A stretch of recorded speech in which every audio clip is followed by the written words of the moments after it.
ఇంతకుముందు కూడా చెప్పిన క్లారిఫికేషన్ గౌరవ పొన్నం ప్రభాకర్ గారు కూడా అడగడానికి కోసం అడిగిన సార్. చాలా బాధతోని ఇలా కరీంనగర్ జిల్లాలో ఉన్న ప్రతి పోలీస్ ఆఫీసర్ పక్షాన ఇవాళ నేను అడుగుతా ఉన్నాను అధ్యక్ష. ఇలా కరీంనగర్ జిల్లాలో కరీంనగర్ సిపి గారు ఇలా పవర్ఫుల్ వెపన్స్ తోని ప్రైవేటు వ్యక్తులతోని ఫైరింగ్ చేయించిండు ఫైరింగ్ రేంజ్లో అని సభ దృష్టికి నేను తీసుకొని వచ్చిన అధ్యక్ష.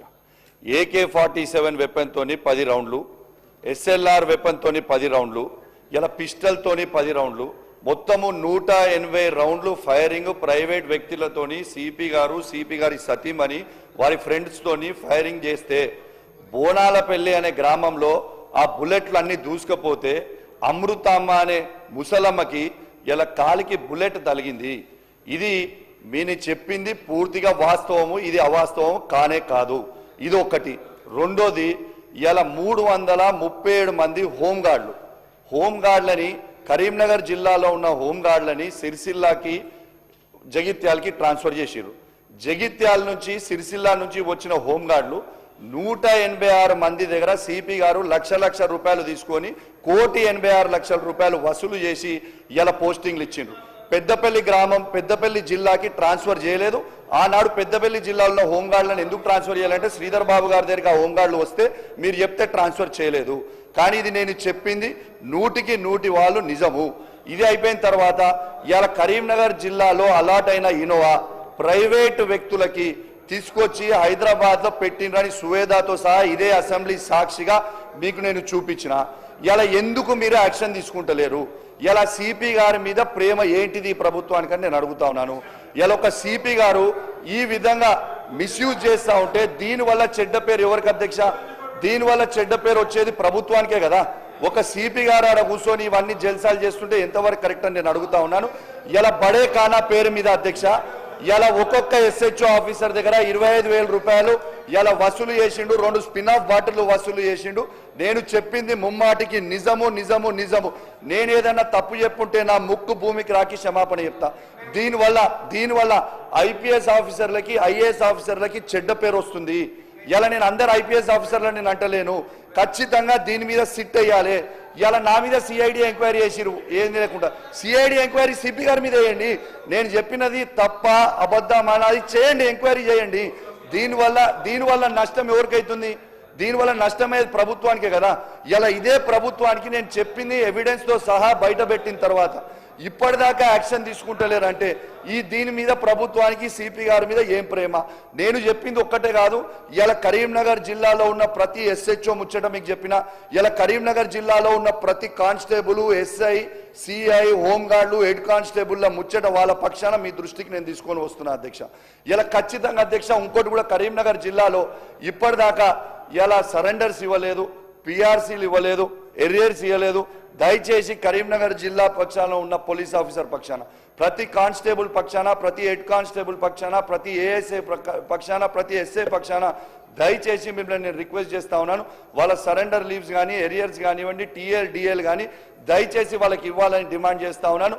మీ ప్రభుత్వానికి మాత్రం పూర్తిగా చెడ్డ పేరు తెస్తా ఉన్నాడు అక్కడ సిపి గారు. ఎగ్జాంపుల్ నిన్న కూడా చెప్తా ఉన్నాను. నిన్న ఇల్లంతకుంటలో రాముల వారి కళ్యాణం అయింది. ఆడి రివ్యూ మీటింగ్కి సిపి గారు రాలేదు. ఎందుకు రాలేదు? కరీంనగర్ జిల్లాలో ఉన్నది సార్, కరీంనగర్ జిల్లాలో ఉన్నది చిన్న జిల్లా, ఒకటే పెద్ద టెంపుల్. ఆ టెంపుల్కి రివ్యూ మీటింగ్కి సిపి గారు ఎందుకు రాలేదు?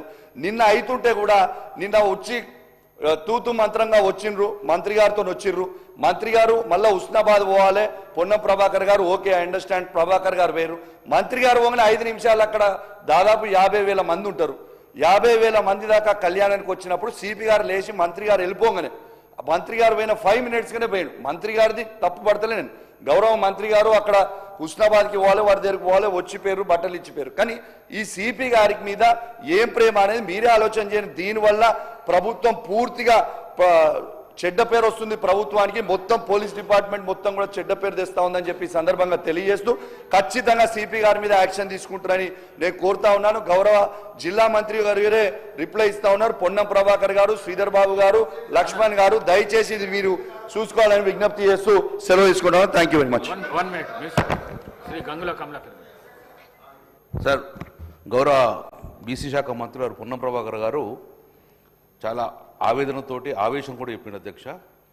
వారు మాకు తెలుసు అధ్యక్ష 1984లో కూడా నేను వారు బీసీ సమసంఘన పరిషత్తులో పోరాటం చేసిన అధ్యక్ష.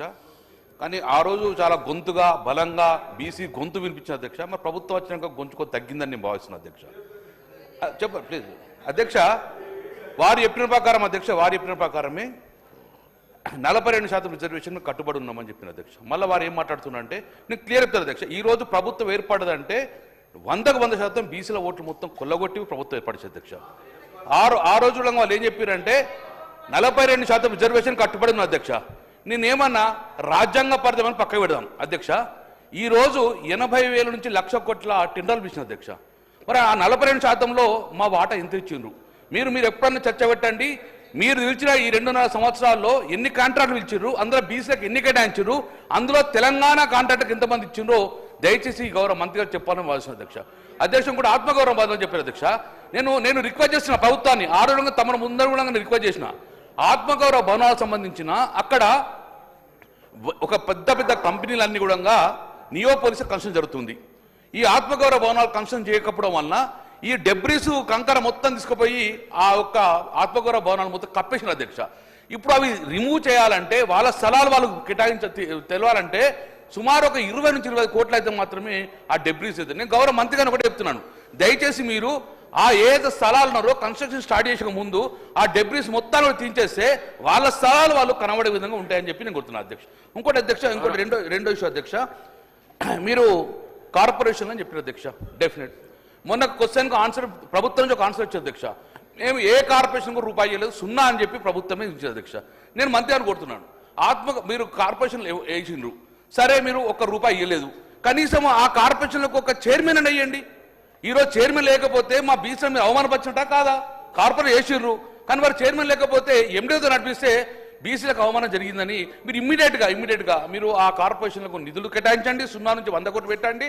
దాంతోపాటు ఆ కార్పొరేషన్లకు చైర్మన్ ప్రకటించి ఆ బీసీల గౌరవాన్ని కాపాడారు అధ్యక్ష. రెండో అధ్యక్ష, ఇంకోటి ఓవర్సీస్ స్కాలర్షిప్ అధ్యక్ష. ఇది చాలా ఇంపార్టెంట్.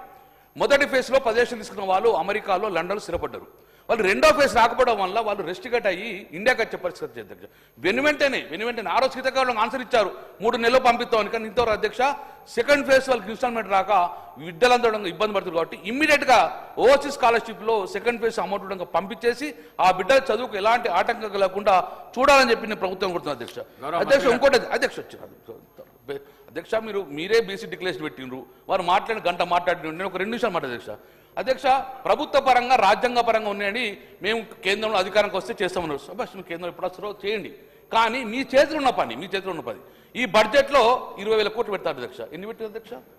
మంత్రి గారు మీరు మాట్లాడాలి కదా, ఫస్ట్ ఇయర్ 20,000 పెట్టలేదు, రెండో ఇయర్ 20,000 పెట్టలేదు, ఈసారి 20,000 పెట్టాలి కదా. నేను ఏమంటాను, సమసంగ్రామ పరిషత్ ఉన్న గొంతు మీరు ఎంపీగా అయినరు, ఇప్పుడు మంత్రిగా అయినట్టు డెఫినెట్గా బీసీ సంఘమే. ఆ గొంతు కూడా 20,000 పెడితే మేము సంతోషపడే అధ్యక్ష. ఇక్కడ నుంచి అయినా 20,000 కోట్లు కొట్లాడి ఈ యొక్క బీసీలకు మీరు చేయాలని చెప్పి అధ్యక్ష. అధ్యక్ష ఇంకోటి అధ్యక్ష, ఆర్టీసీ చైర్మన్ అధ్యక్ష ఒక చాలా ముఖ్యమైనది. ఆ రోజు కేసీఆర్ గారు ఆర్టీసీ చైర్మన్ కూడా 2 సార్లు బీసీ కేటాయించి అధ్యక్ష. నేను ఈ ప్రభుత్వాన్ని కోరుతున్నాను, ఆర్టీసీ చైర్మన్ ఈక్వల్ టు మంత్రుడే కాబట్టి ఈసారి ఆర్టీసీ చైర్మన్ ఉండగా మీరు కొట్లాడి ఒక బీసీ బిడ్డకు మీ కాంగ్రెస్కి ఇచ్చుకొని బీసీ బిడ్డకు ఒక ఆర్టీసీ చైర్మన్ ఇవ్వాలని చెప్పేసి నేను మనస్ఫూర్తిగా